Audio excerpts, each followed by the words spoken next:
आज जब आप यहाँ पे खड़े हैं तो आपको कैसा महसूस हो रहा है? आई थिंक ये 20 साल की जर्नी है मेरी।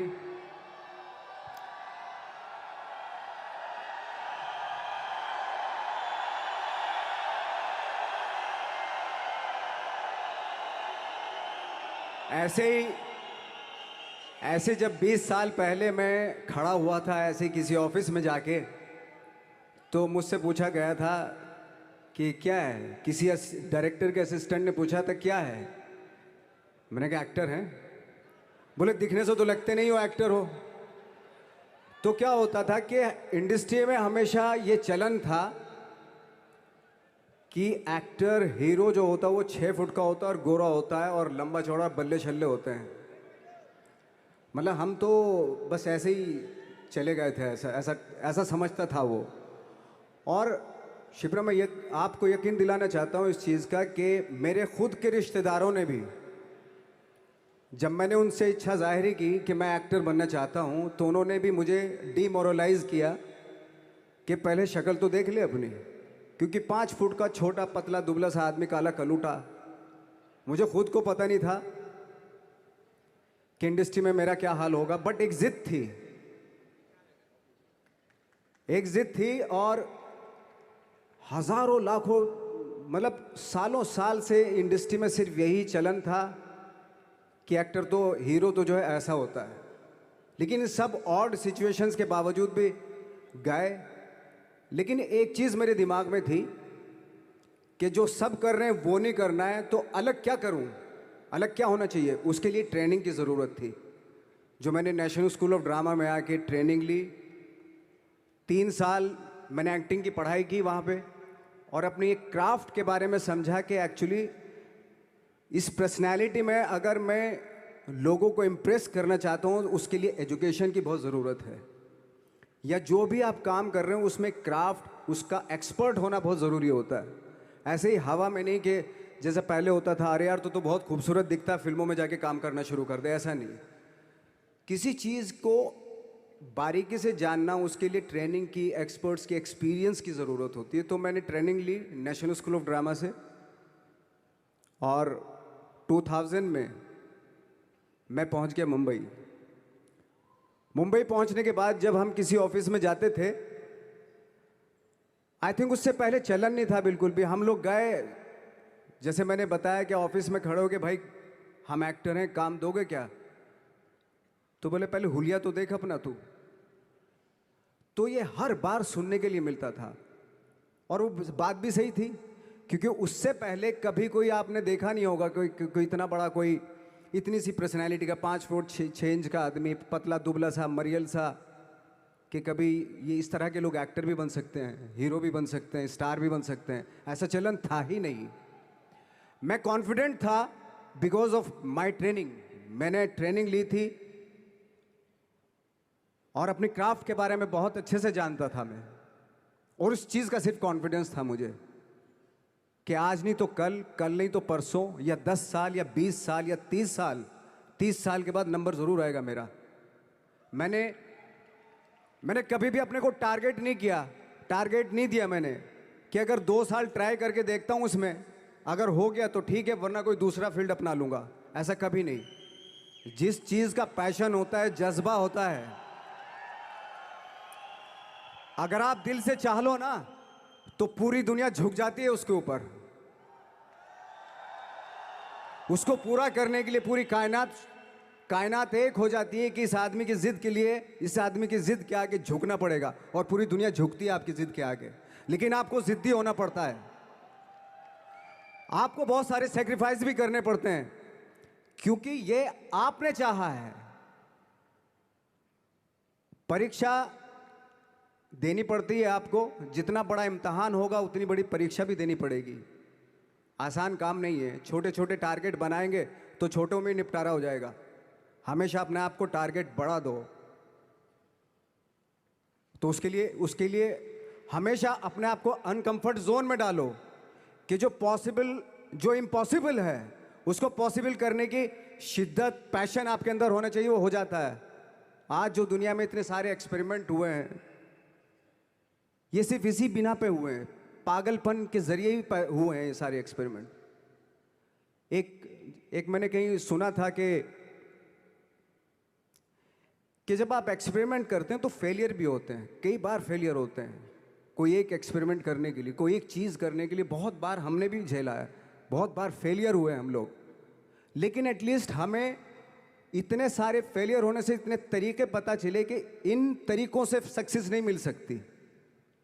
फॉर एग्जाम्पल, एडिसन ने जब बल्ब का आविष्कार किया तो 100 बार एक्सपेरिमेंट किए अपनी ज़िंदगी में।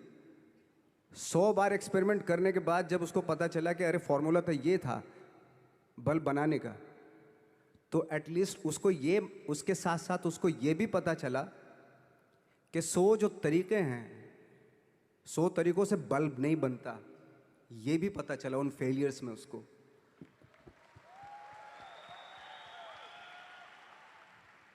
जब हम लोग मुंबई आए तो हमें मालूम था हमारे पास पर्सनैलिटी नहीं है, हमारे पास बैक नहीं है, या हमारे फादर दादा परदादा तो फिल्म इंडस्ट्री में है नहीं, हम ही हैं, तो हमें क्या करना चाहिए। इसलिए लोगों के बीच में घुसे रहते थे, आम लोगों के बीच में घुसे रहते थे, उनका एक्सपीरियंस सुनते थे, उनको ऑब्जर्व करते थे। तो आई थिंक मेरे पास 15 साल तक, 10-12 साल तक कोई काम नहीं था।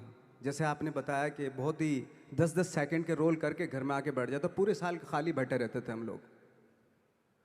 लेकिन एक चीज़ थी कि लोगों के बीच में रहते थे।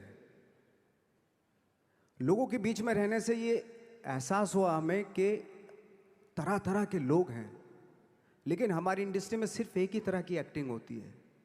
हजारों करोड़ों लोग हैं इस दुनिया में, लेकिन एक्टिंग सिर्फ एक ही तरीके से होती है हमारे यहाँ। तो मुझे लगा यार, ये मैं तो ट्रेन भी हूँ, मुझसे अपनी आर्ट भी आती है, और हजारों लोगों को मैं ऑब्जर्व भी कर रहा हूँ, तो ये तो सबसे अच्छा सूत्र है।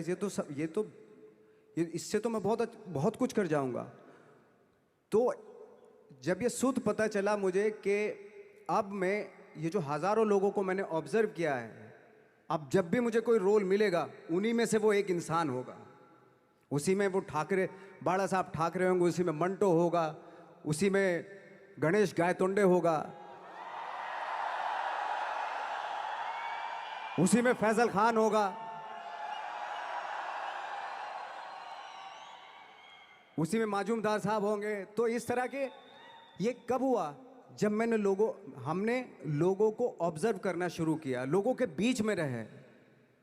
मैं 15 साल के बाद जो मेरी लाइफ थी, जिसमें खाने तक को नहीं मिलता था, अब फॉर्चुनेट अपने आप को समझने लगा था कि थैंक गॉड कि मुझे ऐसे लोगों के बीच में मुझे रहने का मौका मिला। तो कभी भी, आई थिंक मुझे लगता है कि कभी भी जब आप स्ट्रगल कर रहे होते हैं ना, वो एक मौका होता है आपके पास, वो एक चांस होता है आपके पास कि कैसे उसमें आप अपना ऑब्जर्वेशन, एक्सपीरियंस, जब आपको काम मिलेगा वो उसमें लगाएंगे आप। तो मेरी लाइफ बहुत ही, आज जब मैं सोचता हूँ कि यार ये तो बहुत ही अच्छा हुआ, तो जो 15, 10, 12 साल मैंने बिना काम के गुजारे, जो लोगों के बीच में रहा था मैं, आज वो काम आ रहा है मेरे। जहाँ ज़रा सा कोई कैरेक्टर मिलता है तो आदमी इसलिए कनेक्ट करता है उनसे कि उनको लगता है कि यार ये तो मेरे पड़ोस का ही, आसपास का ही ये बंदा है। मैंने देखे हैं इस तरह के लोग। आई थिंक यही हमारी सबसे बड़ी जीत है एज एन एक्टर।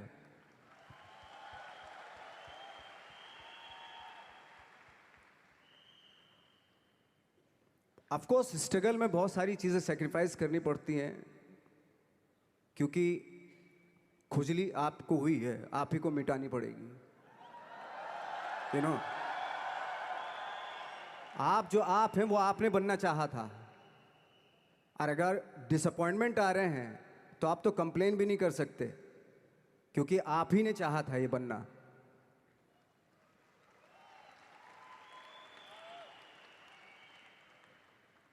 तो बस यही था कि 10-12 साल तक मैंने सोचा था, 10-12 साल जब स्ट्रगल हो गए तो मेरे बहुत ज़्यादा वो भी हुआ कि यार छोड़ के चले जाते हैं, कुछ काम मिल नहीं रहा है, क्या हो रहा है, कुछ पता नहीं, आई डोंट नो मिल पाएगा या नहीं मिल पाएगा। फिर ये होता था कि नहीं, मेरी मदर जो है ना, एक लेटर लिखती थी मुझे हमेशा। तब मोबाइल नहीं आए थे, पेजर आए थे, तो पेजर यहाँ पे लगा के चलते थे हम लोग। जब उनको मालूम हो जाता था कि भाई बंदा जो है ना थोड़ा सा फ्रस्ट्रेशन में है, डिप्रेशन में है क्योंकि काम नहीं मिल रहा, तो मेरी माँ मुझे एक लेटर लिखती थी, उस पर लिखती थी कि लिखने के बाद एक लास्ट में लिखती थी कि 12 साल में कचरे के दिन भी बदलते हैं, तू तो इंसान है, तेरा दिन भी बदलेगा। तो उन सब चीज़ों को देख के कोई एक शेर, कोई एक कोटेशन, कोई इस तरह की जो मोटिवेट करती है जो लाइंस आपको, उनका रहना, उन पे बिलीव करना बहुत ज़रूरी होता है, क्योंकि वही चीज़ आपको मोटिवेट करती हैं आगे बढ़ाने के लिए। और जब ख़राब वक्त होता है आपको, वो लाइंस, वो पोएम्स, वो सारी चीज़ें आपको संबल देती हैं, मजबूती देती हैं, ताकत देती हैं। और मैं जिस गांव से आया था, डिस्ट्रिक्ट मुजफ्फरनगर के एक छोटा सा गांव था बुढ़ाना, जब हमने शुरुआत की थी वहाँ पे, जब मैं था वहाँ पे लाइट भी नहीं थी। 1 घंटे के लिए रात में कभी आ गई, या 1 महीने के बाद हल्का सा मुंह दिखा के चली गई, इस तरह की लाइट इस तरह होती थी। वही लैंप में पढ़ना स्टार्ट किया, लैंप। तो छोटे से गांव से आने के बावजूद फिर दिल्ली मतलब छोटा सा, उससे बड़ा शहर भी हमें ऐसा लगता था पता नहीं क्या है, मतलब डर लगता था।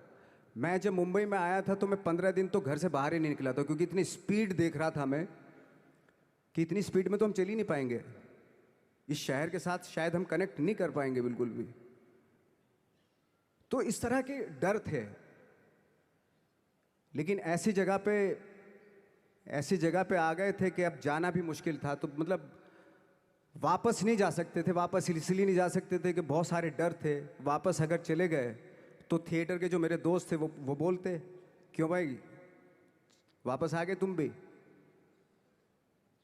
जैसे बहुत सारे लोग वापस आ रहे तो तुम भी वापस आ गए, चलो लग जाओ ठीक है। गांव में इसलिए नहीं जाता था अपने कि जो पहले ही बोलते थे वो लोग कि शक्ल तो देख ले, फिर हार के उनके सामने चला गया तो क्या बोलेंगे वो तो वही बोलेंगे कि हमने तो पहले मना किया था कि मत जाओ, क्या सूरज शक्ल थोड़ा ही थी तुम्हारी स्टार बनने की, एक्टर बनने की।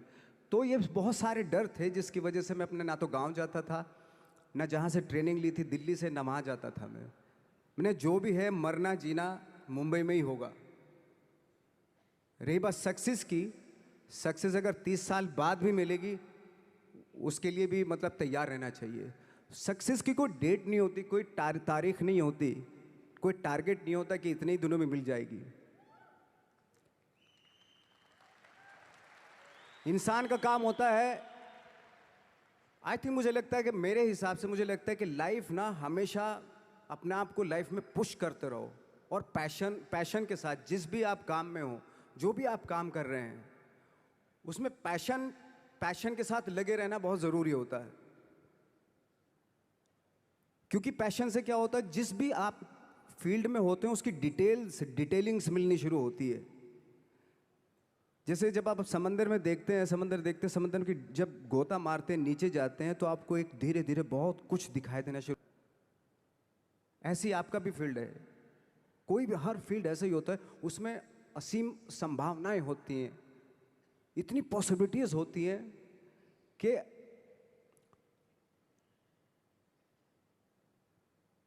आई थिंक दुनिया का हर काम में इतनी सिर्फ अगर एक दर्जी है पैंट सीता है, 1000 तरीके की पैंट सी सकता है वो, अगर वो चाहे तो।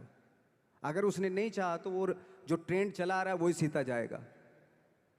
लेकिन अगर उसने चाह लिया कि मैं ऐसा कुछ करता हूँ, तो 1000 तरीके की पैंट उसी में 1000 तरीके की सी देगा वो पैंट। ऐसे हर फील्ड में पॉसिबिलिटीज़ बहुत होती हैं, और एक परफेक्शन होता है। फॉर एग्जाम्पल जैसे हम लोगों ने ट्रेनिंग इसलिए ली कि परफेक्शन आ जाए अपने काम में।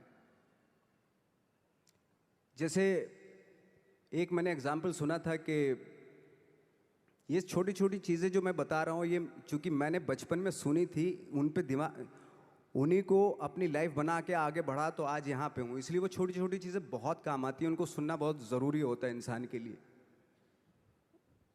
बताते हैं कि एक बहुत बड़े, पता नहीं ये सच है झूठ है, मुझे नहीं इतना ज़्यादा नहीं मालूम, बट कोई बहुत बड़े इंसान हुए, लेकिन वो पहले मोची थे, जूता सीते थे। लेकिन जूता जहाँ से सीते थे ना, वहाँ से कभी फटता नहीं था वो, भले दूसरी जगह से फट जाए लेकिन वहाँ से नहीं फटता था, क्योंकि उसका पैशन था जूता सीना। काम भले ही वो है वो, लेकिन उस काम में भी उनका उनका पैशन है। तो इसी वजह से वो इतने पॉपुलर होते चले गए कि यार जूता फट गया लेकिन सिलवाना वहीं जाके है, क्योंकि वहाँ अगर उन्होंने सी दिया वहाँ पे, जिंदगी भर वहाँ से जूता नहीं फटेगा। तो छोटी छोटी चीज़ों में ये जो परफेक्शन, पैशन, ये सारी चीज़ें होती है जो आपका आगे बढ़ाती हैं, बहुत आगे ले जाती हैं। लेकिन उसके वही है,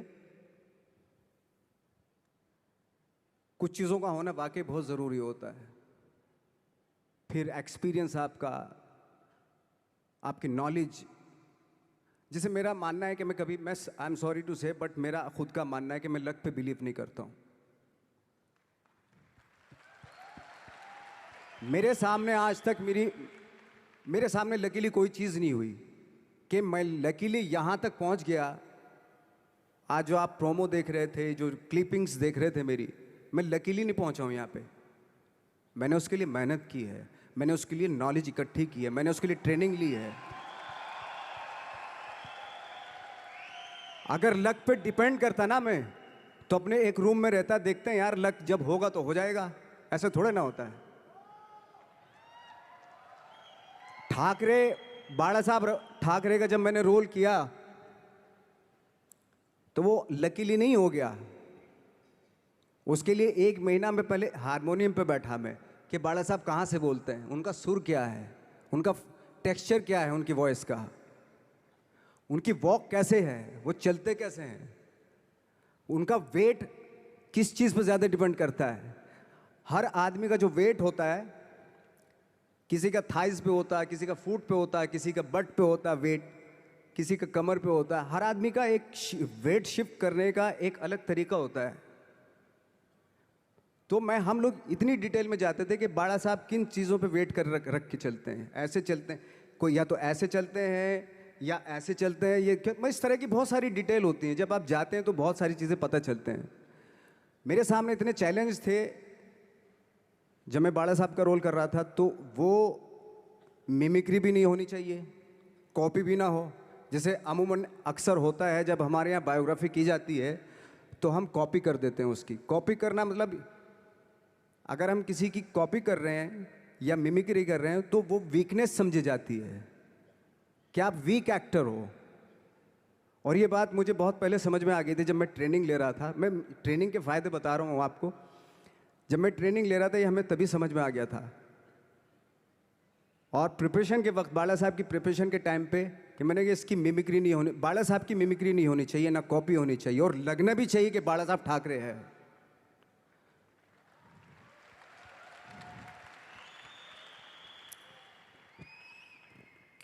क्योंकि चैलेंज ये था कि हजारों लाखों वीडियोस हैं बाला साहब ठाकरे के, हर आदमी ने देखे हुए हैं, सब ने देखे कि बाला साहब कैसे बोलते हैं, कैसे हाथ को ऐसे ले जाते हैं।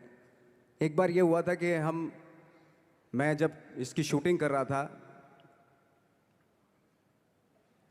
ठाकरे मूवी की शूटिंग कर रहा था मैं, तो उद्धव साहब ठाकरे जो है वहाँ पे आ गए थे, वैनिटी में बैठे थे मेरे सामने। तो मेरा हाथ ऐसे था, इट्स लाइक दैट। तो बोले आपने हाथ ये ऐसे क्यों रखा हुआ है? मैंने उनका हमेशा ऐसे ही रहता था हाथ। तो और यही वो क्या होता था, वो सिगार पीते थे, और सिगार ऐसे पिया जाता है कुछ ऐसे, और इसलिए उनका हाथ हमेशा नॉर्मली भी रहता था तो ऐसे रहता था। और यहीं से जब स्पीच देते थे यहीं से ये जाता था, जो उनका सिग्नेचर वो जेस्चर था।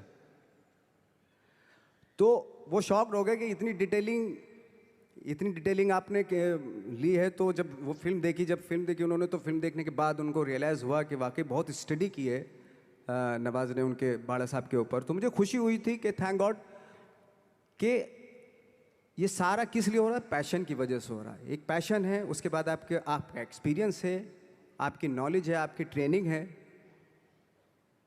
उससे ये सारी चीज़ें निकलती हैं। लाइक मंटो, ये जितने भी कैरेक्टर्स हुए वो सब हवा में नहीं हुए या लकीली नहीं हो गए। उनके लिए बाकायदा बहुत छोटी छोटी मेहनत की, छोटी छोटी डिटेल इकट्ठी की गई, स्कोर बनाया उसका, उन डिटेल्स का, तब जाके वो कैरेक्टर जो आप देखते हैं वो एक अलग इंसान दिखता है। वो मैंने कभी भी हीरोइज्म या इन सब चीज़ों पे बिलीव नहीं किया। जब आज मुझे बोलते हैं कि तुम तो स्टार हो, मैं सच आज भी मुझे यकीन नहीं होता कि मैं स्टार हूँ। मुझे लगता है कि मैं एक्टर ही हूँ, और मैं आज भी ढूंढने की कोशिश कर रहा हूँ, नई नई डिटेल्स ढूंढने की कोशिश कर रहा हूँ कैरेक्टर्स की। स्टार्स का क्या होता है कि जब स्टार होता है एक जैसा होता है, और 30-40 साल तक एक जैसा करता चला जाता है वो। मुझे वो नहीं बनना। अगर मैं ये करूं तो शायद दूसरे दिन ही बोर हो जाऊंगा मैं। मुझे हर रोज नए कैरेक्टर ढूंढने हैं।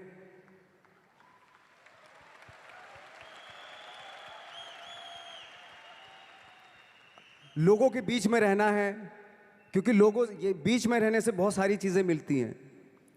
मैंने एक रोल किया था लंच बॉक्स में, पता नहीं कितने लोगों ने देखी वो फिल्म, मुझे नहीं मालूम।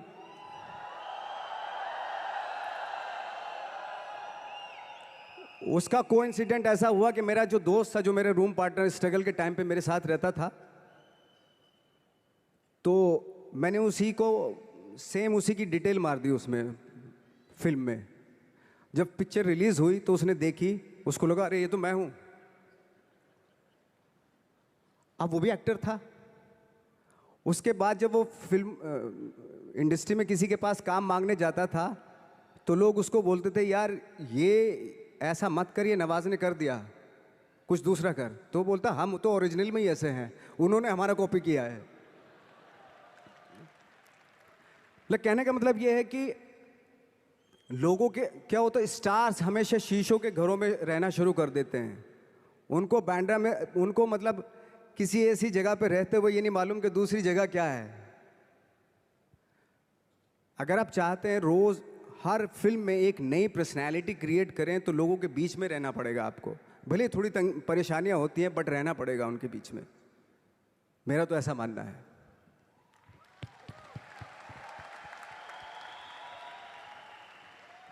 नवाज, आप बहुत छोटे से शहर से हैं, डिस्ट्रिक्ट मुजफ्फरनगर।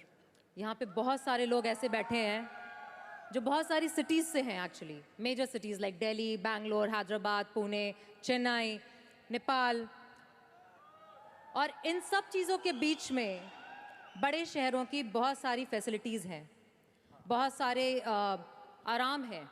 जबकि आपके शहर या जिस शहर से मैं हूँ, जहाँ पे एजुकेशन भी नहीं मिलती है, जहाँ पे खाना पीना, जैसे आपने बोला बिजली, कोई भरोसा नहीं होता कब आएगी, जाना तो नॉर्मल है। हाँ, तो वहाँ पे उस छोटे से शहर में रह के एक परिवार में जहाँ पे कभी किसी ने एक्टिंग के बारे में दूर दूर तक नहीं सोचा था, और आप 8 भाई बहन हैं, सबके साथ रह के परिवार में परिवार का चीज़ करने की जगह एक अलग से ये जो थॉट आया था अलग से कि मैं एक्टिंग करूँगा, और वो भी काफ़ी दिन बाद जब आपने जॉब भी कर ली उसके बाद, तो जब वो थॉट आया तो परिवार ने आपको सपोर्ट किया। और अगर रिश्तेदारों ने, जैसे आपने बोला कि कहा, तो आपके दिमाग में उस समय क्या चलता था? मेरे दिमाग में ये तो नहीं आया था कि मुझे एक्टर बनना है, बट इतना ज़रूर था कि कुछ तो नया करना है। क्या करूँगा मुझे नहीं आइडिया था। जो सब लोग करते हैं जो वो नहीं, कुछ अलग करना है मुझे। लेकिन मुझे ये नहीं मालूम था कि मुझे एक्टिंग करनी है। और इसीलिए मुझे लगता है आज जब मैं सोचता हूँ कि अगर मैं किसी भी फील्ड में होता, एक्टिंग के अलावा किसी भी फील्ड में होता, तो मैं एक्सपेरिमेंटल ज़रूर होता। क्योंकि मुझे आदत थी कि मुझे जो ट्रेंड चल रहा है उसके अगेंस्ट, मैं बहुत ही रिबेलियस था, रिबेलियस किस्म का इंसान हूँ मैं, आज भी हूँ, रहूँगा। क्योंकि मुझे अच्छा लगता है जो ट्रेंड चल रहा होता है उसके अगेंस्ट कुछ काम करना, चाहे मुझे अच्छा लगता है वो। क्योंकि क्या है ना कि जो चलन चल रहा है, आई थिंक उसको बहुत आसान है उस चलन के साथ चलना। उसके अगेंस्ट चलना, उसके लिए सालों लग जाते हैं। बीच बीच में आपको ये भी लगता है कि यार शायद पॉसिबल नहीं है, लेकिन जब पॉसिबल होता है ना, तो तब बड़ा अच्छा लगता है। तब ये जैसे आज मुझे फील हो रहा है ना, तब ऐसा लगता है। यहाँ पे जितने लोग भी बैठे हैं, और इंक्लूडिंग मुझे, हमने भी ऐसा कुछ शुरू किया है, या हम भी ऐसा कुछ कर रहे हैं जो ट्रेडिशनल नहीं है, जो बहुत अलग है, और जिसके लिए बहुत लोग बोलते हैं कि पता नहीं होगा कि नहीं होगा, कर पाएंगे कि नहीं कर पाएंगे, या तुम कर रहे हो करके दिखाओ, तुम कर लिए तो देखते हैं। और लोग जगह जगह समय समय पर हर समय हर किसी को, यहाँ पे जितने लोग भी बैठे हैं उनको कहते हैं कि तुमसे तो हो नहीं पाएगा, और हो गया तो राम जाने। तो जब हमें मतलब ये कैसे हुआ? ये कैसे हाँ, हुआ, फिर ये पूछते हैं कैसे हुआ। हाँ, ये कैसे हुआ, कैसे हुआ फिर भी सुन लेंगे, बट साथ में अगर आगे करने को करो ना तो हिम्मत नहीं होगी। तो आपने जब शुरू किया और आपने जब करना शुरू किया, और आज आपकी वो दोस्त जिन्होंने आपको बोला या जो रिश्तेदार आपको बोलते थे कि तुझसे नहीं हो पाएगा, वो आज क्या कहते हैं? देखो ये है कि जैसे मैंने बताया कि मुझे कदम कदम पे ये बोला गया, जैसे रिश्तेदार मेरे सबसे पहले तो रिलेटिव्स ही बोलते हैं आपके, बोले भाई ये जो करने जा रहा है तू, ये तेरे बस का नहीं है, तू देख ले अपना, बस का नहीं है ये। और जब हो जाता है तो ऑफ कोर्स यही कि हमने तो बोला था, अब पता नहीं कब बोला था, मुझे भी नहीं पता कब बोला था उसने ये, कि हमने तो बोला था हो जाएगा। एक किस्सा मुझे याद है कि जब मेरा एक मैगजीन आती है जीक्यू की मैगजीन पे जब मेरा 2012 में मेरा छपा, तो मुझे एक बहुत बड़ी मॉडल थी मुंबई की, तो उन्होंने बुलाए, दोस्त थी, काफ़ी सालों के बाद 3-4 साल के बाद मिलना हो रहा था। तब मैं 3 साल पहले स्ट्रगल ही कर रहा था ऑलमोस्ट, लेकिन जैसे जीक्यू में आया मेरा मैगजीन में, तो वो शॉक्ड हो गई। और वो बहुत ही खूबसूरत, लंबी चौड़ी खूबसूरत मॉडल की तरह बिल्कुल, और मैं ऐसा दिखने में, तो मुझे बोला यार तुम जीक्यू के पेज पे आए हो? मैंने हाँ। तुम कैसे जीक्यू के पेज पे आ गए? मैंने पता नहीं, मुझे भी पता नहीं क्यों आया। तुम्हें मालूम है तुम जीक्यू के पेज पे आए हो? मैंने हाँ। तुम्हें पता नहीं तुम कैसे आए हो, क्यों, तुम्हें मालूम है तुम जीक्यू के पेज पे आए हो? शी वॉज लाइक, मतलब उसने बहुत अपनी ज़िंदगी में बहुत साल दिए इंडस्ट्री को, लेकिन कभी इस तरह का कुछ हुआ नहीं कि जीक्यू के पेज पे आ गए इस तरह के। हालांकि मैं ज़्यादा कुछ इस चीज़ पे बिलीव नहीं करता, बट उसके लिए बहुत इंपॉर्टेंट था कि जीक्यू के पेज पे तुम कैसे गए। मतलब उसका कहने का मतलब यार तू दिखने में 5 फुट 6 इंच का आदमी, ना तेरा शक्ल, ना सूरत, ना कुछ, तू कैसे आ सकता है जीक्यू के पेज पे? See that was the mindset. ये माइंडसेट था कि मेरे जैसे कद काठी का आदमी इतनी बड़ी मैगजीन में कैसे उसका फोटो आ सकता है। ये माइंडसेट था और है। लेकिन इन सब के ऊपर आप तब उठते हैं जब आप क्राफ्ट जानते हैं, अपना काम जानते हैं। हम लोग अपना काम जानते थे, हम लोगों को अपनी चीज़ें मालूम थी, क्योंकि हमने उसको वक्त दिया था, हमने उसको टाइम दिया था, अपनी क्राफ्ट को, अपनी चीज़ों को, अपनी ट्रेनिंग को टाइम दिया था। इसलिए ये सारी चीज़ें पॉसिबल हुई। जब आप इंट्रोडक्शन दे रही थी कि हमारी जो फिल्म थी gangs of Wasseypur, 21st century की वन ऑफ द इंडिया से सिर्फ वही फिल्म है, 21st सेंचुरी की सिर्फ वही पिक्चर चुनी गई विदेशों के थ्रू। इसका रीज़न क्या था, क्यों चुनी गई? लकीली नहीं चुनी गई। इसके पीछे डायरेक्टर की काबिलियत थी, लिखने वाले, उस फिल्म को लिखने वाले एक से एक लोग थे, और कम से कम 250-300 सिर्फ एक्टर थे। मैं बाकी लोगों की बात नहीं कर रहा हूँ, सारे थिएटर से थे, तो सारे ट्रेंड एक्टर थे, थिएटर से थे वो।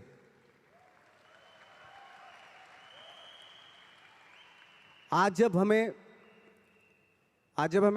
हम लोग फिल्में लेके जाते हैं इंटरनेशनल फिल्म फेस्टिवल्स में, वो चलती हैं, उनको अप्रिशिएट किया जाता है, तो हमें खुशी इस बात की होती है कि थैंक गॉड कि उन फिल्मों को रिप्रेजेंट कौन कर रहा है? वो लोग जिनके पीछे जो वाकई जिनकी स्पेशलिटी अपने क्राफ्ट में है, जो पढ़ लिख के आए हैं, जो थिंकर हैं। सिनेमा ज़रूर कर रहे हैं, डायरेक्टर ज़रूर हैं, एक्टर ज़रूर हैं वो, लेकिन उसके पीछे उनकी बहुत बड़ी ट्रेनिंग है, बहुत बड़ा एक्सपीरियंस है। वो ये लालच छोड़ के बॉक्स ऑफिस पे हिट होगी या नहीं होगी, ये इस फिल्म में इसको प्रोजेक्ट बना लो, एक हीरोइन ले लो, एक हीरो ले लो और 5 गाने डाल दो और प्यार मोहब्बत दिखा दो। वो तो ठीक है, वो भी एक तरह का सिनेमा, बहुत लोग पसंद करते हैं उसको भी। लेकिन एक ये भी सिनेमा है, ये भी सरवाइव करता है, ऐसी बात नहीं। ठीक है, थोड़ी दिक्कतें आती हैं उस सिनेमा को, लेकिन एंड ऑफ द डे जब इंटरनेशनल प्लेटफॉर्म पे कोई भी फिल्म जब आप बोलते हो वो ऐसी ही होती है, जैसे चाहे वो लंच बॉक्स हो, चाहे वो गैंग्स ऑफ वासेपुर हो, या पुराने टाइम में जो सत्यजीत रे की फिल्में हों, पूरी दुनिया जानती है रे साहब की फिल्में, पूरे वर्ल्ड में जानते हैं लोग। तो आज ठीक है, आज के युग में आप, आज के टाइम में आप उन सिनेमा को थोड़ा, अरे ये तो कुछ कोई ख़ास नहीं, कुछ नहीं है, बट वर्ल्ड में इसी सिनेमा से जाने जाते हैं। अगर चाहे वो रे हों, ऋतिक घटक हों, चाहे वो गरम हवा, उस तरह की फिल्में जो होती थी, या चाहे नसीरुद्दीन शाह, ओमपुरी हो, पंकज कपूर हो, तो इस तरह के एक्टर्स ने आके एक अलग धारा बनाई थी। अगर बहुत लोग सुपरस्टार से प्रभावित होकर बम्बई आ रहे थे, तो बहुत सारे लोग, हम जैसे लोग, एक्टरों से इंस्पायर होकर भी आ रहे थे, ऐसी बात नहीं है।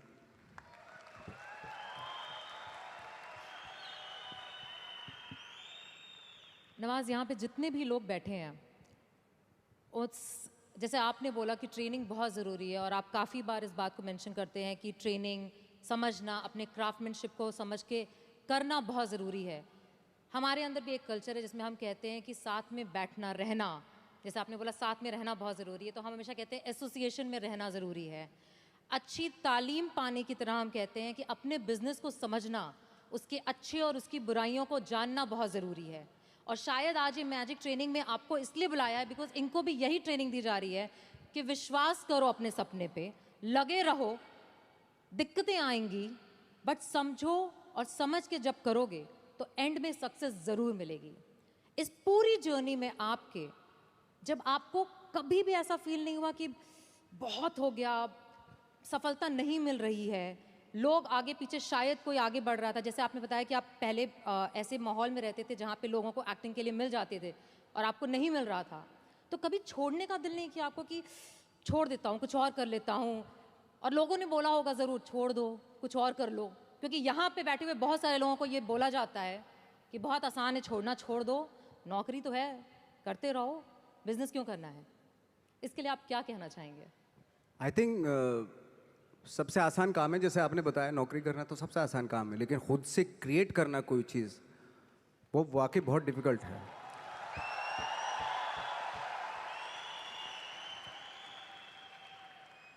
क्या होता है ना कि सरकारी नौकरी मिल गई, बस अब कुछ नहीं चाहिए,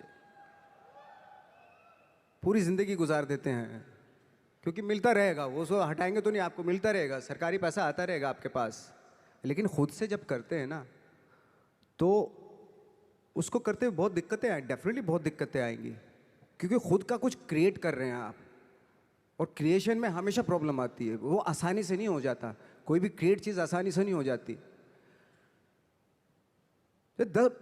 आपके आसपास मुझे लगता है कि मोटिवेट करने वाले लोग होने चाहिए, आपके दोस्त ऐसे होने चाहिए जो आपको मोटिवेट करें, आपकी बातें सुने, ऐसे लोगों के बीच में रहिए जो आपको हर वक्त आपकी बातें सुने, आप चाह क्या रहे हो, क्या सोचते हो आप, उसकी रिस्पेक्ट करें। और सारे जो ग्रुप जो होता है, वो उसकी थॉट को रिस्पेक्ट करके उसको एग्जीक्यूट करें, यू नो, वो बहुत ज़रूरी होता है। तो आई थिंक जैसे हमारे यहाँ भी होता है कि बहुत सारे टैलेंटेड एक्टर होते थे, जब हम दिल्ली से मुंबई की तरफ आते हैं तो बहुत सारे जत्था का जत्था 15-20 एक्टर्स आते थे,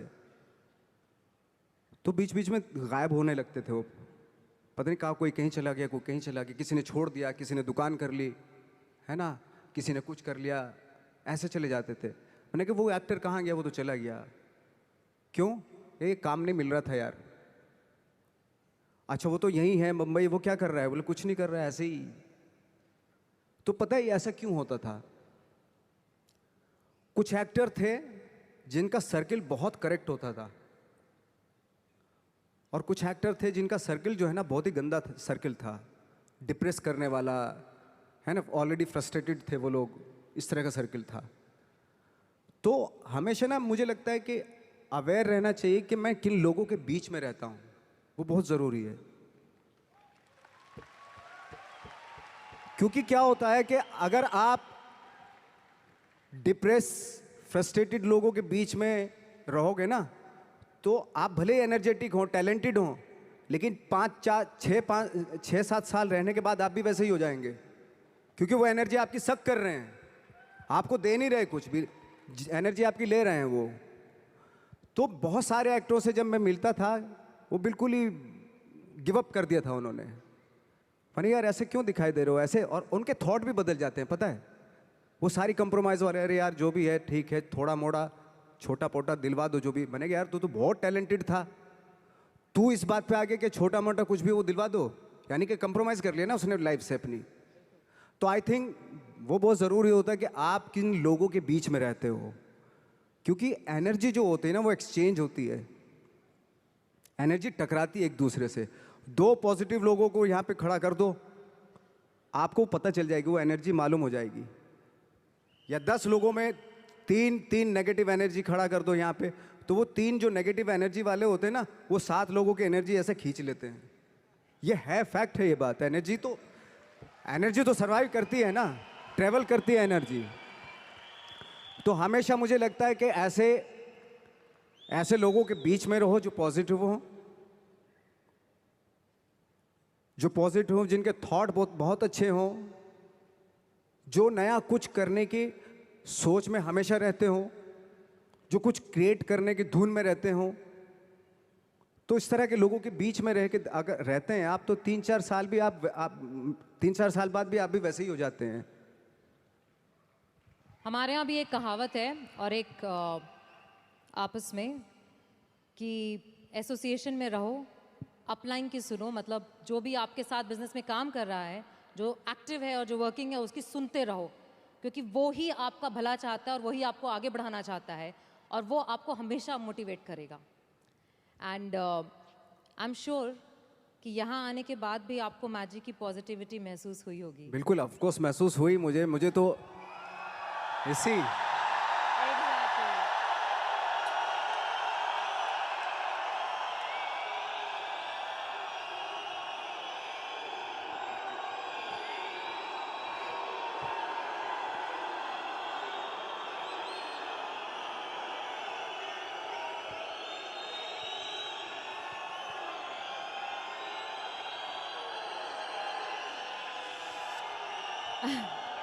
एक और सवाल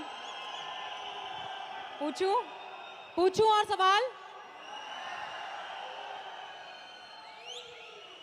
आपने बहुत लंबा सफर चुना है, जहां से आप शुरू हुए और अभी तक में काफी साल लगे।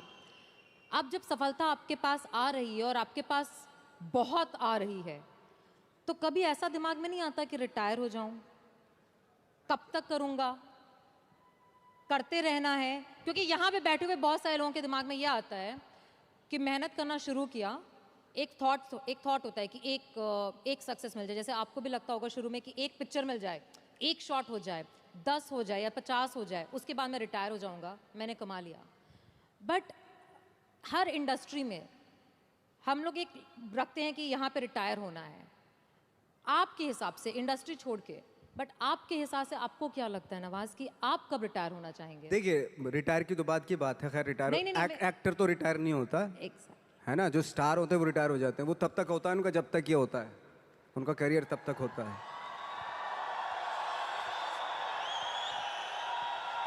लेकिन इसमें और इसमें फर्क होता है, बिल्कुल, है ना। तो जैसे मैं एक बात कहने वाला था, एक बात कह रहा था कि सिद्धि और प्रसिद्धि में फर्क है। प्रसिद्ध तो सक्सेसफुल तो कोई भी हो जाएगा। एक इंसान कपड़े उतार के बाजार में घूमने लगे प्रसिद्ध हो जाएगा 1 मिनट में, ठीक है। आजकल तो इंटरनेट का जमाना है, थोड़ा मोबाइल से खींच लिया, डाल दिया, हो गया। अरे नंगा घूम रहा था बंदा बाजार में, कौन है, अच्छा ये नाम है, अच्छा, हाँ हाँ हाँ हाँ हाँ, है, हो गया प्रसिद्ध। तो हमारे एक टीचर थे, वो हमेशा बताते थे प्रसिद्धि और सिद्धि में कितना फर्क है। पहले प्रसिद्धि लिखते थे और नीचे सिद्धि लिखते थे। प्रसिद्धि का प्र हटा दो, सिद्धि होता है। तो सिद्धि जो होती है प्रसिद्धि के भी ऊपर होती है। सिद्धि प्राप्त करना बहुत जरूरी होता है, सिद्धि प्राप्त करना बहुत मुश्किल है, प्रसिद्ध होना बहुत आसान है। हम यहाँ पे फ्रेंकली स्पीकिंग, मैं मुंबई में प्रसिद्ध होने के लिए नहीं आया था, मुझे इस फील्ड में सिद्धि प्राप्त करनी थी, इसलिए आया था मैं।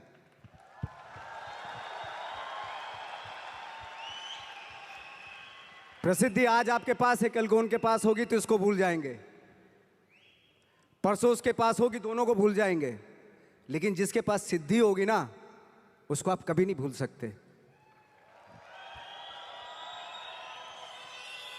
आप जो भी काम कर रहे हैं, अगर आप उसमें आपका पैशन है, जज्बा है, उसमें आपका मैडनेस है, तो वो आपको, वो सिद्धि आपको मिलेगी। गौतम बुद्ध ने भी इतना टाइम दिया था वो सिद्धि प्राप्त करने के लिए। तो सिद्धि प्राप्त करना बहुत ज़रूरी होता है। वो विरले ही होते हैं मतलब। और ये पॉसिबल है कि आपको अपने फील्ड में आप सिद्धि प्राप्त कर सकते हैं, लेकिन उसके लिए वही फिर वो पैशन, वो ऑनेस्टी, वो बहुत सारे एलिमेंट है जो ज़रूरी होते हैं। इनफैक्ट मैंने बहुत सारे आपके इंटरव्यूज़ देखे थे जहाँ पे मैंने एक कॉमन चीज़ पाई कि आप हमेशा ये बात कहते हैं कि मैं जो रोल करता हूँ, मैं जो काम करता हूँ, मैं उसमें जाके घुस के उसको बनना नहीं चाहता हूँ। जैसे आपने अभी बोला, ठाकरे जी का रोल करते वक्त आपको ऐसा महसूस हुआ कि मुझे उनको कॉपी नहीं करना था, बट मुझे उनको समझना था, उनकी ज़िंदगी को जीना था और उसे दर्शाना था। हमारे बिजनेस में भी हम हमेशा कहते हैं डुप्लीकेट करना है, डुप्लीकेट करना। और बहुत सारे लोग इस बात को सोचते हैं, डुप्लीकेट का मतलब हरकतें, आपके एक्शंस, आपकी बात करने का तरीका, वो डुप्लीकेशन होता है। बट आपने बहुत खूबसूरत बात बोली कि डुप्लीकेशन कॉपी करना नहीं होता, डुप्लीकेशन समझना होता है।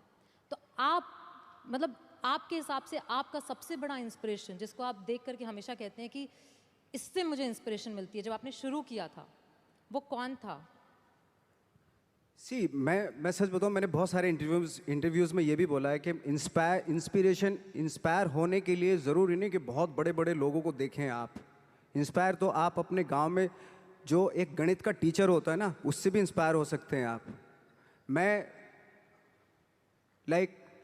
बहुत से ऐसे आम लोगों से इंस्पायर हुआ हूँ जिनका परफेक्शन था, भले ही वो कोई भी काम कर रहे हों, लेकिन उसमें उसका परफेक्शन होता था, वो ऑटोमेटिकली होता था। उसके पीछे आई डोंट नो उसकी क्या क्या थॉट था। फॉर एग्जाम्पल, मेरे यहाँ पे एक मैकेनिक था, मैं सच बता रहा हूँ, उसको इतनी नॉलेज थी उसमें अपने काम में कि वो दूर से गाड़ी चलती हुई गाड़ी को ना बता देता था कि उसमें ये प्रॉब्लम है। बॉनेट खोलता था, सबसे पहले हाथ उसी इंस्ट्रूमेंट पे जाता, उसी अपरेटस पे जाता था उसका, जहाँ प्रॉब्लम होती थी। ऐसे हाथ किया और ठीक हो गई गाड़ी। तो ये मैंने सोचा, यार ये तेरे अंदर ये क्या खास बात है, ऐसे तू कैसे सोच लेता है? कि उसने बताया, नवाज भाई मैं रात में सोता हूँ ना, तो भी पुर्जों के बारे में सोचता हूँ मैं, यू नो। तो जरूरी नहीं है कि आप इंस्पायर जो है वो बहुत बड़े बड़े लोगों से ही हों। छोटे छोटे, अगर आप गौर से देखेंगे ना, आपके आसपास ही बहुत सारे लोग ऐसे रहते हैं जो अपने काम में परफेक्ट होते हैं, परफेक्शन होता है उनके अपने काम में। ज़रूरत है आपको अपना दिमाग खोलने की। सब कुछ यहीं पड़ा हुआ है, आप ही को क्रिएट करना है। मटेरियल्स यहीं, कंपोनेंट्स यहीं पे पड़े हुए हैं। कहीं जाके दूसरे शहर से, दूसरी कंट्री से नहीं लेके आना है, यहीं पड़े हुए हैं, आपके आसपास ही बिखरे हुए हैं। ये आपकी अवेयरनेस पे डिपेंड करता है कि जो आपके पास पड़ी हुई चीज़ें हैं, उनसे आप क्या क्रिएट करते हो, या आपको डिस्कवर करना है। एक्चुअली मुझे ऐसा लगता है।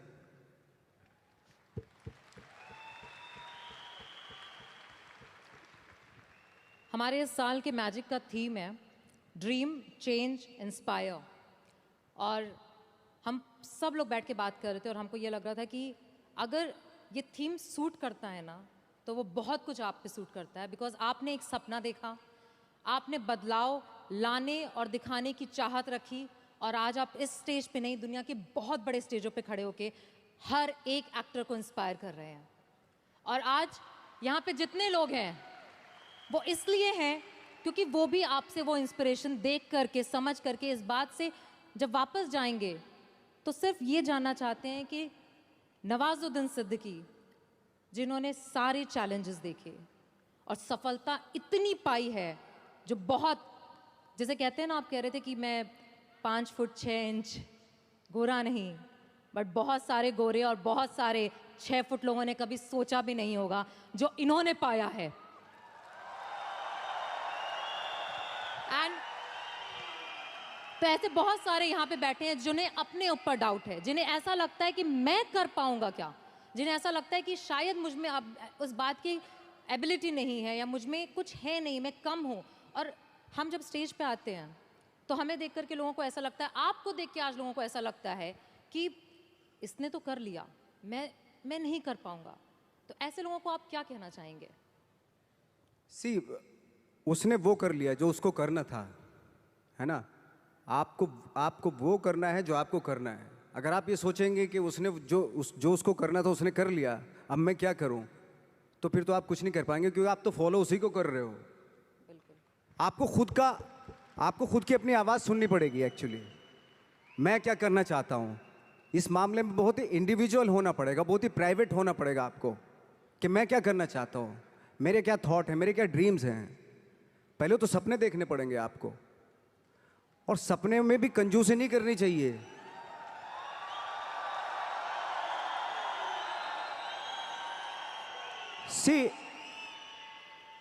सपने, कभी कभी आप सपने देखते हैं, ऐसा लगता है कि यार ये तो पॉसिबल नहीं है, लेकिन पता है जो सपने देखते हैं वो पॉसिबल हैं, वो एग्जीक्यूट हो सकते हैं। पहले सपने तो देखना शुरू कीजिए। तो कहते हैं ना, गांधी जी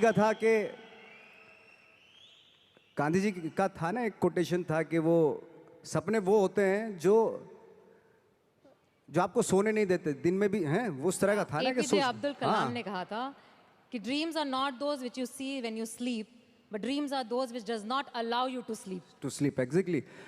तो मैंने खुद ने देखा है कि एज एन एक्टर, मैं तो अपने एज एन एक्टर ही बात करूंगा, मैं जब रात में सो रहा हूं और मुझे ड्रीम आया कि मैं एक रोल ऐसा कर रहा हूं, कुछ अजीब सी बॉडी लैंग्वेज है, अजीब सी उसका डायलॉग डिलीवरी है, और अजीब सही मतलब, और सुबह उठा के थोड़ा थोड़ा याद रह गया मुझे कुछ ऐसा। लेकिन बार बार, कई बार जब वो सपने देखे मैंने, तो अजीब सा ही कुछ था, और जो मेरे बूते के बाहर की चीज़ थी, वो ऐसा सपना था, वो ऐसा कुछ मैं परफॉर्मेंस वाइज देख रहा था। कुछ जैसे कभी कभी आप कुछ फिल्में देखते हैं, कुछ इंस्पायर हो जाते हैं, कि कुछ परफॉर्मेंसेस से इंस्पायर हुए, और मैं उस परफॉर्मेंस के काबिल भी, मतलब उसके आसपास भी नहीं था मैं।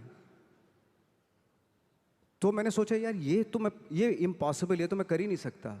और जब मैं उठ के करना शुरू किया, मैंने जो मैंने सपना देखा था वो एग्जीक्यूट करने की कोशिश की, तो बहुत ही भोंडापन सा हो रहा था उसमें, बहुत ही अजीब सा लग रहा था। मैं खुद ही घबरा गया अपने आप से, मैं क्या कर रहा हूँ। बट बार बार उसी चीज़ को, जो मैंने सपना देखा था, उसी को बार बार एग्जीक्यूट करने की कोशिश करता रहा। बाद में after long time I realised कि मैं उसके जैसा करने लगा हूँ, मतलब जो मैंने सपना देखा था। बिल्कुल।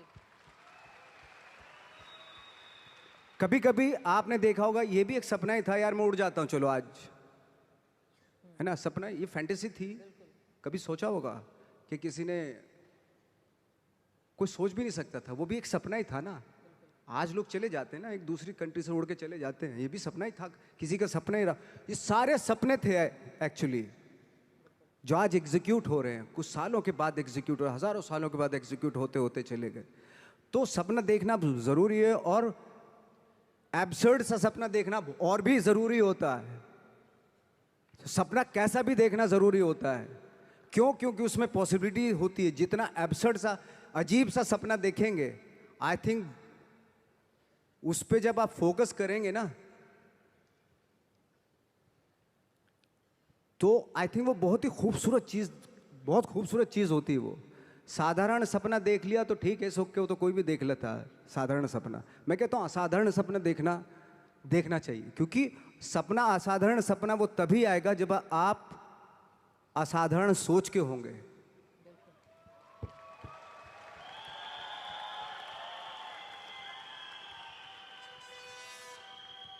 आपकी एक बहुत बहुत बहुत बहुत मतलब कितने बहुत लगाऊं शायद कम होगा मेरे हिसाब से, एक सीरीज है,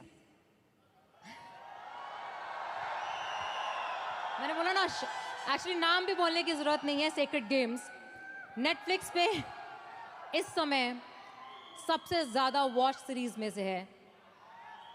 अब मुझे पता है कि मैं I was travelling at that time, और मुझे जब सीजन 2 रिलीज हुआ ना तो इतना वेट कर रही थी कि कंट्रोल नहीं हुआ। मैंने सारे डाउनलोड करके फ्लाइट में पूरी पूरी फ्लाइट में बैठ के कंटिन्यूस देखा। और पूरी सीरीज में मैंने सिर्फ एक चीज़, ये मेरा ऑब्जर्वेशन है, मेरा थॉट प्रोसेस है, देखा कि आपने बहुत शिद्दत से काम किया।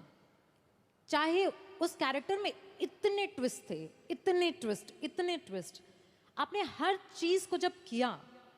हमारे बिजनेस में हम कहते हैं कि बहुत कुछ ना जब लाइफ में हमको आता है और हमें करना पड़ता है ना, तो कई बार हम बहुत कंफ्यूज हो जाते हैं। हम समझ में आता है कि इतनी सारी चीज़ें एक साथ कैसे करेंगे। एक कैरेक्टर को जब आप करते हैं एज एन एक्टर, और आपको इतने मॉड्यूलेशन करने पड़ते हैं, जैसे हमें बिजनेस में एसोसिएशन करनी पड़ती है, प्रॉस्पेक्टिंग करनी पड़ती है, क्लोजिंग करनी पड़ती है, लाइन अप करना पड़ता है, बहुत कुछ करना पड़ता है।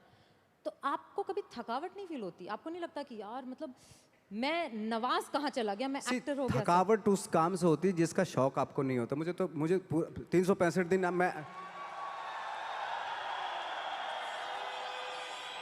सी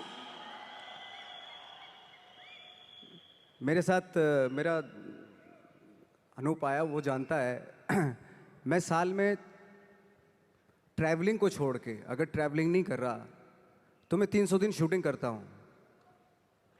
बाकी जो 65 डेज है ना वो ट्रैवलिंग के होते हैं।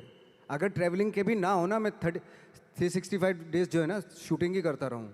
मुझे इतना शौक है एक्चुअली। मेरा ये एक मैडनेस है मेरे पास है, और थैंक गॉड मुझे उसमें बहुत सारे लोग बोलते हैं, मेरी प्रॉब्लम भी होती है एक्चुअली कि यार क्या है, आप सिर्फ यही करते रहते हो, यही कुछ थोड़ा सा बाहर जाओ, घूमो फिरो, है ना, ऐसा होता है, बहुत सारे लोग बोलते हैं। तो मुझे लगता है यार ये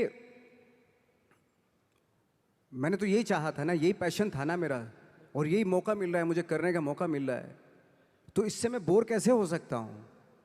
अगर 365 डेज मुझे काम, पूरे 12 के 12 महीने आप यही करवाते रहे, तो इसी का तो शौक है मुझे। ये छोड़ के मैं कहीं और जा ही नहीं सकता एक्चुअली। अगर किसी को मुझे सज़ा देनी है तो मुझे एक्टिंग करवाना कम बंद करवा दे, तो मैं खुद ही ऐसे ही मतलब ख़त्म हो जाऊंगा। तो मेरा शौक है ये, और वो शौक जो है ना, वो आपका जो शौक होता है जब वो पैशन बन जाता है ना, तो वो आपकी लाइफ हो जाती है। तो आपकी लाइफ ना, जो ना तो किसी सक्सेस की मोहताज होती है। अगर आज मुझे फिल्मों में काम मिलना बंद हो गया तो मैं थिएटर करना शुरू कर दूंगा। वो बंद हो गया, मैं 2 लोगों को ले जाके यहाँ पे एक नाटक कर दूंगा, स्ट्रीट प्लेस करना शुरू कर दूंगा,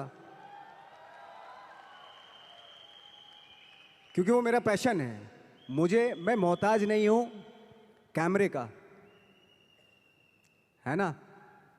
मैं 2 लोगों को, 10 लोगों को लेके यहीं पे कुछ इम्प्रोवाइज करना शुरू कर दूंगा, यहीं कुछ एक नाटक बना लूंगा और सबको इनवाइट कर लूंगा, आ जाओ भाई हमने एक प्ले किया, आ जाओ देखो ना कुछ पैसे तो दे के जाएंगे ना आप, भले 1-1 रुपया दे के जाएं।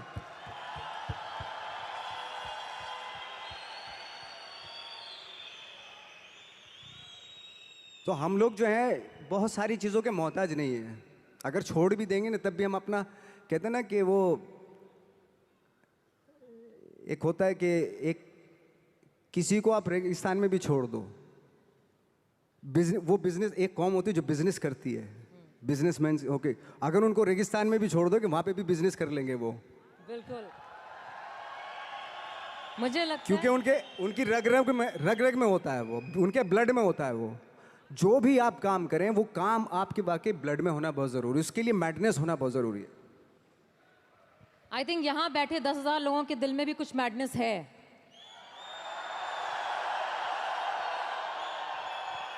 ये उनकी एनर्जी से पता चलता है, क्योंकि हर बार जब भी कोई ऐसी बात की जाती है उनका रिस्पॉन्स जो होता है वो 100% होता है। इसी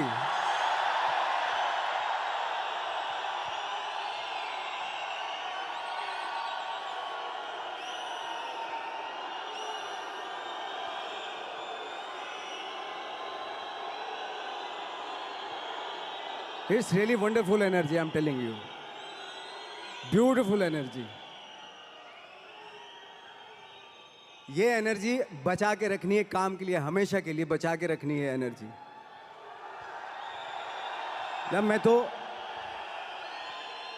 इतने हम लोगों का था कि इतने बेशरम हो गए थे हम लोग, जब बोलते थे ना हमसे कि यार मुश्किल है, हम तो मैंने कि बेशरम बनना पड़ता है, बहुत ज़रूरी है।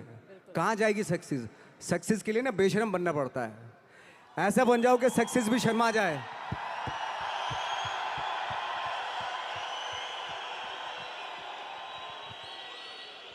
वो जब हम चैलेंज करते थे, कितने साल में, 10 साल में, 20 साल में, 30 साल में, 40 साल में, कितने साल में मिलेगी सक्सेस? हम तो रेडी थे। मैं 40 साल तक भी स्ट्रगल करता रहता अगर नहीं मिलता मुझे। मेरे अंदर तो वो पैशन था।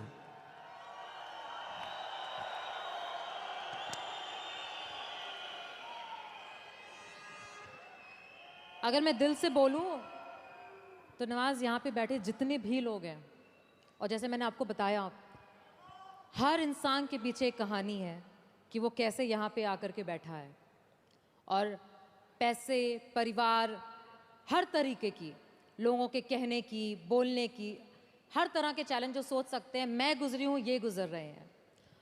और आज जब आप यहाँ पे हो तो आप इनसे वो एक क्या बात बोलना चाहोगे जिसको वो यहाँ से जब जाएं तो बोले नवाजुद्दीन सिद्दीकी ने कहा था और उन्होंने कहा था, इसलिए मैं करके दिखाऊंगा। मेरा एक एक्सपीरियंस हुआ था, एक छोटा सा एक्सपीरियंस, छोटी छोटी इंसिडेंट से ना कभी कभी आपको लाइफ का पता चल जाता है। तो मेरा एक छोटा सा एक्सपीरियंस हुआ था। एक बार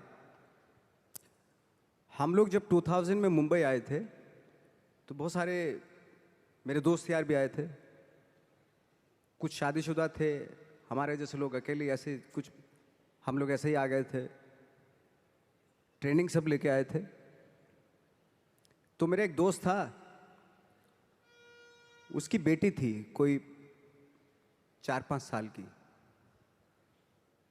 तो ये वो किस्सा बता रहा था कि नवाज, पता है परसों मैं अपनी बेटी को लेके जा रहा था, उसने कहा पापा पापा मुझे आइसक्रीम चाहिए, है ना।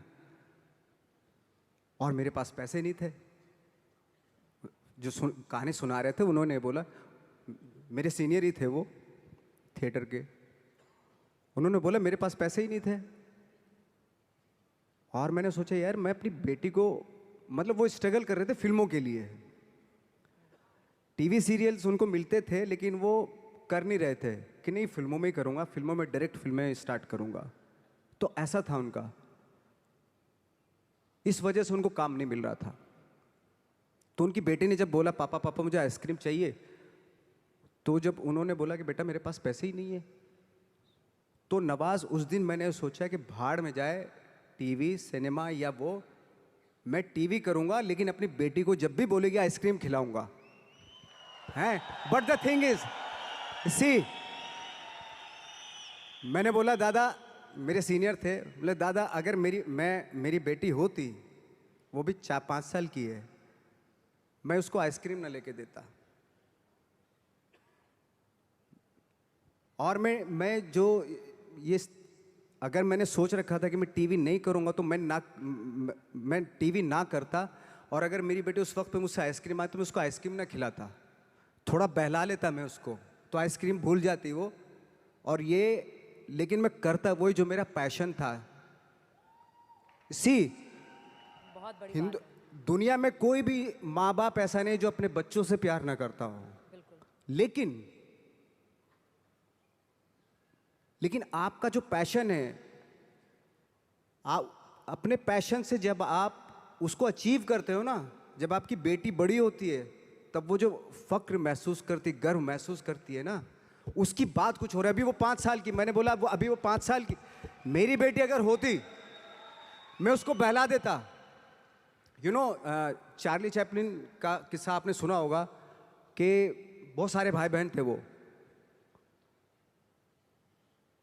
तो भूख लगती थी उनको, है ना, खाने वाने को कुछ होता नहीं था। तो उनकी जो मदर क्या करती थी, जब भूख लगती तो बच्चे माँ के पास आते थे, मामा भूख लगी है ये वो सब, तो उनकी मदर क्या करती थी, उनकी मम्मा क्या करती थी, जो विंडो थी उनमें सबको एंगेज कर लेती थी। वो देख सामने जो आ रहा है, देख कैसे चल रहा है, वो कैसे बात कर रहा है, वो देख हा हा हा हा हा कैसे, देख कैसे गिर गया, वो केले के छिल पे फिसल गया, वो सबको दिखाती थी। उसमें पूरा दिन बीत जाता, लोगों बच्चे जो थे भूल जाते थे खाना खाया कि नहीं आज। तो मुझे लगता है कि शायद वहीं से जन्म लिया था चार्ली चैपलिन ने। बिल्कुल। चार्ली चैपलिन ने जन्म ले लिया था, बट जो चार्ली चैपलिन बना वो वहां से बना था एक्चुअली। तो मेरे कहने का मतलब ये कि ठीक है, बच्चा है, बच्चे को तो आप संभाल सकते हो, तो बहला सकते हो, खाना खिला सकते हो, आइसक्रीम की जगह आज खाना खिला सकते हो, लेकिन बच्चे के लिए उस जिद के लिए, उसकी उस जिद के लिए आप कंप्रोमाइज़ करें, ऐसा मैं नहीं मानता हूं। मुझे नहीं लगता कि वो आप अपने पैशन से कंप्रोमाइज़ करें। बच्चे को खाना खाना ज़रूरी है उस एज में, आइसक्रीम भले ही ना खिलाओ। बहुत सारे बच्चे हैं दुनिया में जो खाना खाने के लिए तरसते हैं। बिल्कुल। उस बच्ची ने खाना खा लिया था, लेकिन वो शौक था उसका, आइसक्रीम खाऊं। खाना खा लिया ना, पेट भर गया ना, अभी थोड़ा उसको वो अगर उस वक्त पे स्ट्रगल फिल्मों के लिए करता तो शायद वो बहुत बड़ा आज अपना पैशन अचीव कर लेता, अपनी सक्सेस अचीव कर लेता जो वो चाहता था। लेकिन उसने वो बच्ची की जिद पे कि मुझे आइसक्रीम चाहिए, उस पर कंप्रोमाइज़ कर लिया उसने कि नहीं, मैं अब टीवी सीरियल भाड़ में जाए, कोई भी काम मैं करके आऊँगा, लेकिन मैं अपनी बच्ची को इसका आइसक्रीम खिलाऊंगा। बच्चे की जिद, बच्चों के छोटे छोटे शौक होते हैं, अगर उनको आप पूरा करने पे आ गए ना, तो फिर वो तो चलते चलते बोले पापा ये मुझे खिलौना दिलवा दो, अभी ये दिलवाओ, अभी ये दिलवाओ। उसकी आदत पड़ गई अगर ऐसी, तो वो फिर तो आप भूल जाओ, फिर वो पूरी दुनिया के खिलौने उसको चाहिए होते हैं। लेकिन एक टाइम पे आपको बोलना पड़ता है बच्चे को भी, अभी चुप हो जा, अभी बहुत हो गए खिलौने। जब आपने मैंने जब बिज़नेस शुरू किया था नवाज़, आज से 8 साल पहले, तो मेरा बेटा उस समय 5 साल का था और मैं सुबह से लेकर रात तक काम करती थी। और कई बार ऐसा होता था कि जब रात में घर पहुंचती थी तो वो सो रहा होता था और सुबह उठ के सिर्फ उसको स्कूल छोड़ती थी, सिर्फ आधा घंटा। और बहुत सारे लोगों ने बोला था, बहुत सारे लोगों ने, तू कैसी माँ है, तू ऐसे कैसे कर सकती है, तू इतना इतना पैसे के पीछे इतना पागल है कि मतलब। और ना ही मुझे, यहाँ पे बैठे बहुत सारी लड़कियों को, बहुत सारे लोगों को परिवार वाले ऐसा बोलते हैं, एहसास दिलाते हैं कि तुम्हारी जिम्मेदारी ज़्यादा बड़ी है तुम्हारे सपनों से। बट आज 13 साल का मेरा बेटा है, आज उसको जो चाहिए ना उसको बोलना नहीं पड़ता, उसको ऑटोमेटिकली मिल जाता है, क्योंकि वो 8 साल में ना सिर्फ मैंने सपनों को फॉलो किया। और यहाँ पे बैठे जितने लोग हैं ना उस चीज़ को करने से इतना डरते हैं, जो आपने इतनी खूबसूरत बात बोली कि अगर हर चीज़ जो चाहोगे वो इसलिए दे दोगे क्योंकि तुम भागना चाहते हो। एग्जैक्टली, बिल्कुल। तुम छोड़ देना चाहते हो अपने पैशन को, बहाना है ये। एब्सोल्युटली। यही जैसे आप बता रही हैं कि मेरी एक फ्रेंड हैं, उनका जब बच्चा जिद करता था मामा मुझे बैट चाहिए, क्रिकेट का बैट चाहिए, तो वो माँ पता क्या बोलती थी कि जाके पूछ क्या कितने का है। तो जाता था, बाजार जाता था, वो पूछ कर कितने का बैट है, उसने बोला 300 रुपये का बैट है। बोले, और जब माँ से बोलता था कि मामा 300 रुपये का बैट है, तो दोबारा माँ उसको क्या टास्क देती मालूम है, उसको बोलती थी जा अब पूछ क्या कि डिस्काउंट कब मिलेगा इसके ऊपर। तो दोबारा जाता था वो उसी शॉप पे, अंकल ये डिस्काउंट कब आएगा इसके ऊपर। बेटा 3 महीने के बाद आएगा इसके ऊपर डिस्काउंट। तो माँ बोलती थी अब बेटा 3 महीने डिस्काउंट आ जाएगा ना तभी लेना। तो 3 महीने तक वो बैठता था। पेशेंस, पेशेंस, ये सारी चीज़ें सिखाना, वो आप लेने को तो दिलवा सकते हैं, तभी दिलवा सकते थे, लेकिन उसके जो 3 महीने बीते उसमें पेशेंस में, वो आगे उसकी लाइफ में काम आएंगे।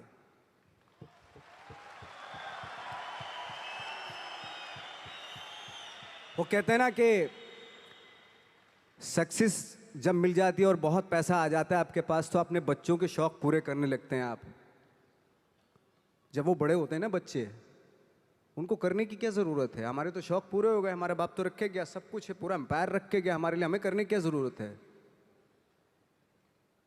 तो उस तरह के हो जाते हैं वो बच्चे जब तक उनको एहसास कराना बहुत ज़रूरी है कि इसलिए इसलिए आपने देखा होगा कि बहुत सारे हमारे यहाँ स्टार हैं, तो उनके जो बच्चे हैं उनको बना बनाए सारी चीज़ें मिल जाती है। कभी कभार ऐसा भी होता है, एक आध एग्जाम्पल बता रहा हूँ मैं जनरली नहीं बता रहा हूँ।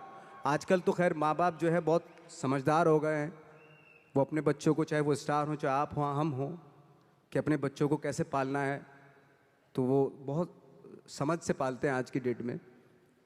जैसे बहुत बड़े स्टार थे हॉलीवुड के, तो उनका बेटा बहुत बिगड़ा हुआ था, शायद बहुत सारे लोग नाम भी जानते होंगे। बहुत बिगड़ेल बच्चा था, तो कई बार उसने कुछ गाड़ियाँ भी बड़ी रैश चलाता था ऐसे ऐसे, और एक बार जेल में चला गया वो। तो जब वापस आया तो बोले पापा आपने मुझे मतलब मेरी बेल नहीं करवाई। तो पापा ने बोला कि यार ऐसा है, और उसने जो सारी प्रॉपर्टी है अपनी ट्रस्ट के नाम कर दी, जो स्टार था उसने। तो उसने बोला कि ना तो आपने मेरी बेल करवाई और सारी प्रॉपर्टी जो है आपने ट्रस्ट के नाम कर दी, मैं आपका बच्चा नहीं हूँ क्या? तो उसने बोला कि अगर तेरे को मैंने नाम दिया है, अगर तू काबिल होगा ना इसी नाम से सब कुछ कर लेगा। अगर मैं सोच के तुझे पैसा दूंगा क्योंकि तू तू काबिल नहीं है, मैं जितना भी पैसा तुझे दूंगा ना वो भी बर्बाद कर देगा। तो अगर काबिल होगा तो आप खुद ही क्रिएट कर लेगा सारी चीजें।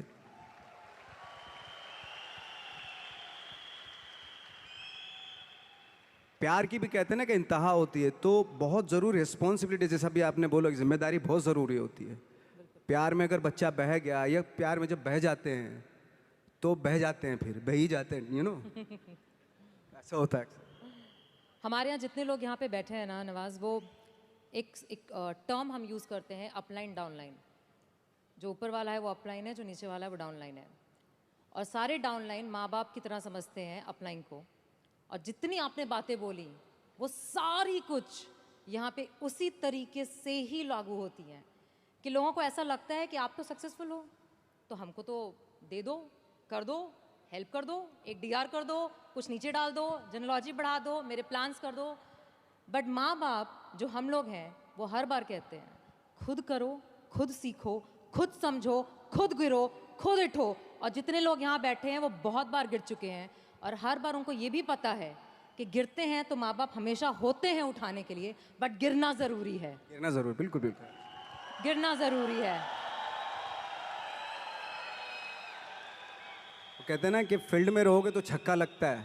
क्रिकेट के हिसाब से देखें, पवेलियन में बैठ के थोड़ा ना छक्का लगता है, फील्ड में रह के छक्का लगता है।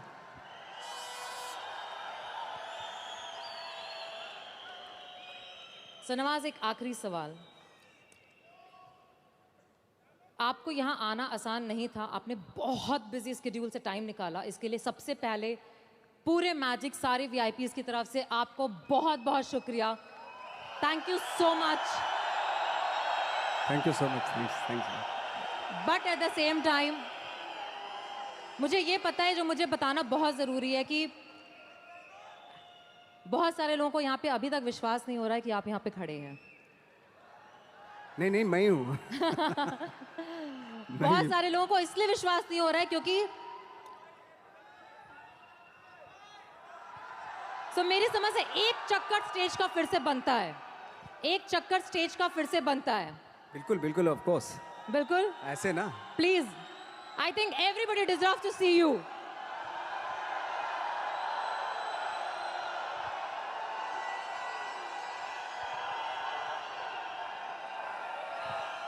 Guys, is this what you want to show off magic?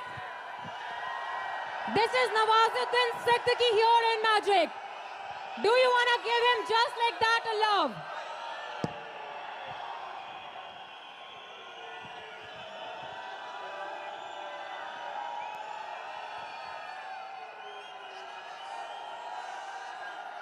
He is here for you. And I think he deserves better than this from you. Phone छोड़ो, कैमरा छोड़ो, दिल दिखाओ यार।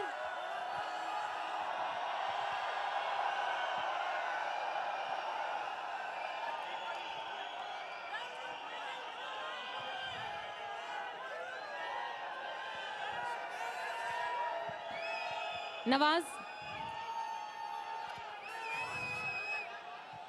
आपने एक बहुत ही खूबसूरत मूवी में काम किया था जो वन ऑफ माय, मतलब जिन्होंने बिजनेस में मुझे पाला पोसा बड़ा किया है, उनकी फेवरेट है the mountain man. The mountain man, mountain माझी, द माउंटेन माझी। हाँ। एंड उन्होंने हमेशा उस कहानी को बहुत बहुत सुनाया है हम सबको, और उसमें आपका एक डायलॉग है।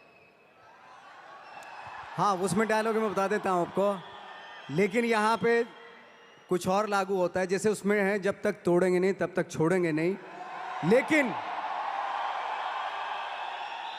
लेकिन यहाँ चूंकि टीम है पूरी, तो आप सब टीम का फर्ज बनता है उस डायलॉग को इस तरीके से बोले, जब तक जोड़ेंगे नहीं तब तक छोड़ेंगे नहीं।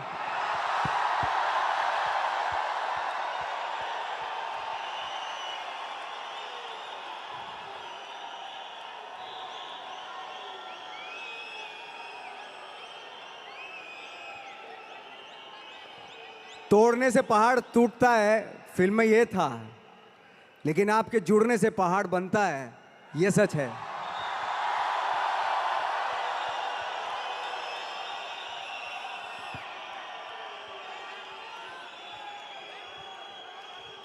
जितना जुड़ के रहेंगे उतना अच्छा है। जुड़ने से ही चीजें क्रिएट होंगी।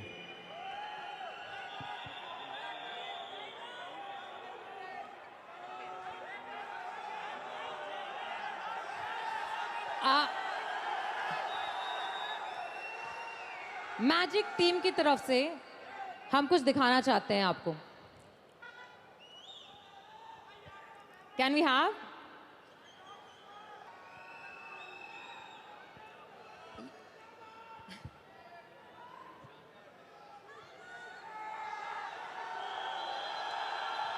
AV, can we have that?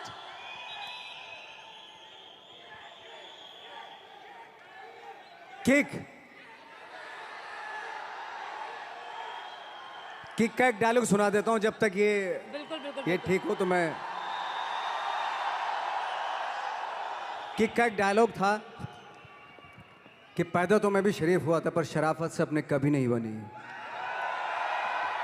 जरा हम भी तो देखें कि हमसे बड़ा शैतान कौन पैदा हो गया।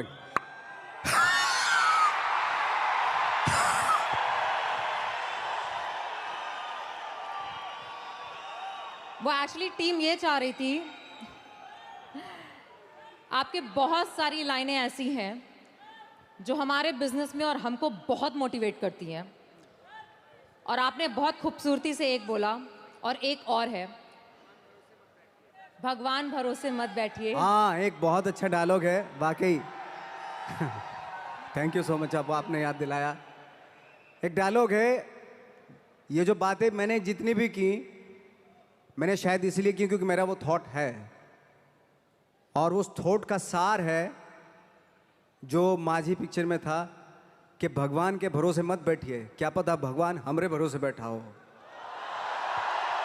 क्योंकि भगवान भी वेट करता है। भगवान वेट करता है, ये खड़ा होके कुछ करेगा तो मैं इसका साथ दूंगा। घर में लेटे लेटे रूम में भगवान भी साथ नहीं देता उसका। जब आप पक्का इरादा करते हैं और घर से निकलते हैं, सोचते हैं कि वाकई कुछ करना है, तभी भगवान साथ देता है। जो घर में घुसे रहते हैं उनका भगवान कभी साथ नहीं देता।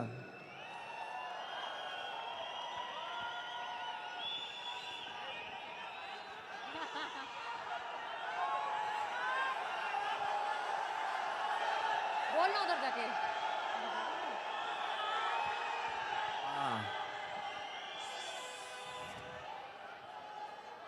गैंग्स ऑफ वासेपुर को एक डायलॉग की फरमाइश आई है, तो मैं आपके सामने कर देता हूं। हालांकि वो डायलॉग पता नहीं, आई डोंट नो क्यों लोगों को बड़ा अच्छा लगता है, मुझे कभी भी उसमें मज़ा नहीं आया फ्रेंकली स्पीकिंग। लेकिन मैं सुनाता हूं। बाप का, दादा का, भाई का, सबका बदला लेगा रे तेरा Faisal. Thank you very much.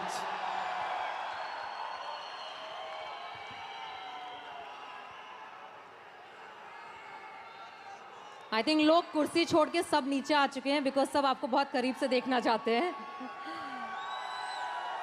और पूरी मैजिक टीम की तरफ से बहुत बहुत शुक्रिया। मैंने एक बार बोला है, 2 बार बोला, और शायद पूरी रात जब तक आप हमारे साथ हैं बोलती रहूँगी। एंड हमारी कंपनी और हमारे जितने भी लोग यहाँ पे हैं उन सब की तरफ से एक बहुत छोटा सा बट बहुत दिल से आपको कुछ देना चाहते हैं। Thank you. मैं भी धन्यवाद देना चाहता हूँ मैजिक टीम को और जितने भी टीम के सदस्य हैं, क्योंकि थैंक यू सो मच कि मुझे ऐसी एनर्जी के बीच मुझे लाके खड़ा किया।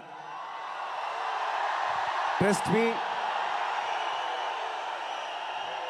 रियली आप लोगों ने रियली मुझे बहुत ही स्पेशल फील करा दिया। इसके लिए बहुत बहुत धन्यवाद। Thank you so much. This has been a pleasure. और हम कोशिश करेंगे कि मैजिक हर साल हो और हर साल आप हमारे साथ इस परिवार का हिस्सा बन के आ सकें। अगर हम गुजारिश करेंगे तो प्लीज़ आप कोशिश कीजिएगा। बिल्कुल, ऑफ कोर्स, मैं जब भी मुझे मैजिक टीम बुलाएगी मैं हाजिर हो जाऊंगा आपकी खिदमत में। Thank you very much. Thanks a lot.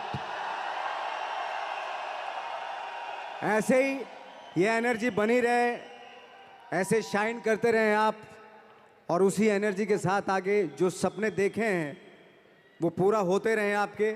लेकिन वो तभी पॉसिबल होगा जब आप सब मिलके आप अपने सपनों को पूरा करेंगे। Thank you so much.